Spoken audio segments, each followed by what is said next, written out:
hope you all got to talk to each other, make some new connections, talk a little bit of women's health. Very fun. My name is Nicole Althaus. I am a U.S. ambassador with the Global Health Connector, and I love our new term, collab action. Say that fast. That doesn't work. Yeah, we'll get that. We'll get that. So I'm going to talk about innovation.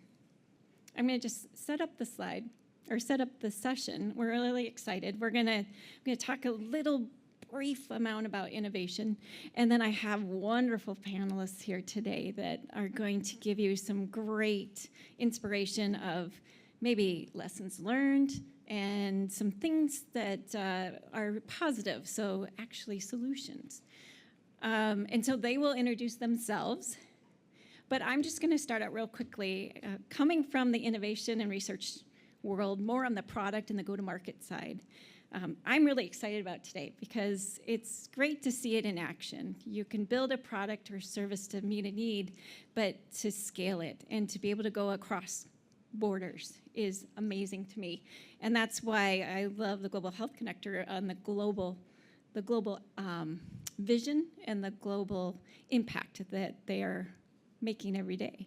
So if we look at some of the facts, and some of them are from before, so I'm not going to go into too much detail, but the fact that only 4% of global R&D is spent on women's health is pretty dismal, I think, at this point. I know we're all on a mission to make that better, but just the impact, the economic impact, and the impact on human life would be so much greater if we could get that to shift quite a bit. We talked about women are sicker 25% more of the time. They live longer, yet they live in compromised health. So we need to figure that out. So I'm not going to go into more detail on that, but I really think it's more important that we talk to our panelists. So I'm going to sit down because that's more fun, and I'm going to kick it off with Delali. Good morning, everyone. Can you hear me okay? All right. So I'm Delali Attiogbe Attipoe. I'm the North America Executive Director for an organization, a nonprofit called Drugs for Neglected Diseases Initiative, or DNDi for short. We are an organization that is focused on how do we discover and develop and deliver treatments, particularly for patients within communities that are marginalized in neglected disease, within neglected disease areas. Just quick background on myself. I came from private sector, was in private sector for about 20 plus years, and then joined DNDi about 2 years ago, really enchanted by the model that they have to be able to deliver in the last 20 plus years around 13 treatments in that short time frame. And coming from the pharma sector, coming from biotech, that's a remarkable feat to be able to deliver so many medications in a short period of time. One of the other things that was really critical for me joining DNDi is that I've personally witnessed and had a couple of the disease areas that are within the portfolio. And so recognizing and understanding that there really wasn't great treatments available for what I was dealing with on a personal level was also one of the critical attractions for DNDi. So, but really what I also want to highlight is why does DNDi actually even exist? There truly is a fatal imbalance when you think about medical innovation, and particularly within neglected disease areas. Less than 2% of all new drugs are for neglected disease areas. I really want that to really sink in. 1 in 5 people haven't even heard of the disease areas that are affecting the majority of the population worldwide. And typically they are diseases of poverty and associated with that, but that's such a huge burden.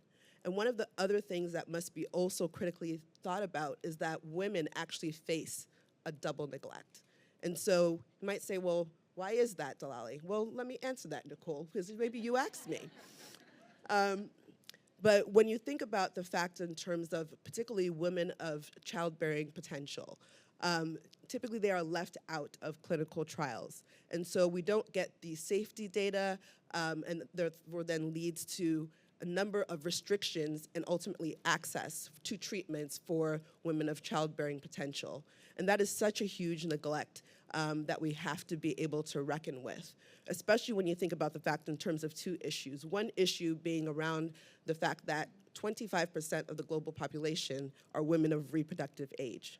So we cannot be eliminating and having the inability of women to participate in clinical trials. We need to be able to think about that.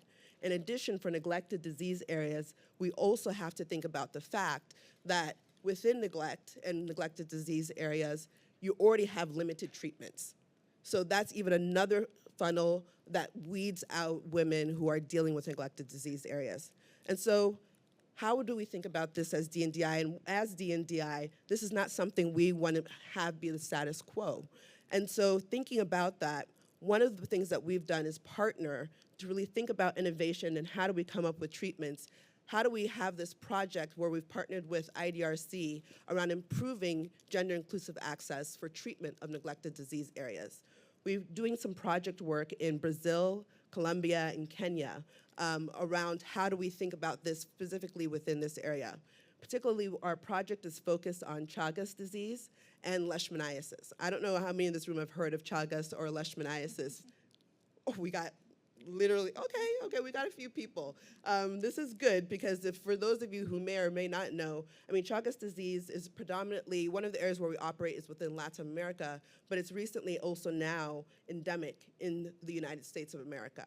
There's been a lot of recent news around Chagas. For those not familiar, it's caused by a kissing bug that literally lands on you, defecates when it buries its hole. The parasites enter you, and about 30%, probably many years later, are unfortunately die from a fatal cardiovascular event.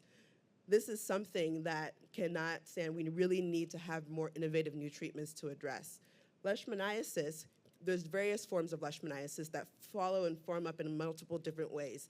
And so as DNDi, what we really want to make sure of is how do we ensure that other women can be a part of testing around new treatment, but we really want to understand the norms, cultural norms around the need, particularly in those two disease areas when it comes to the potential harm that could be caused to a fetus, and so leveraging contraception to be able to do so.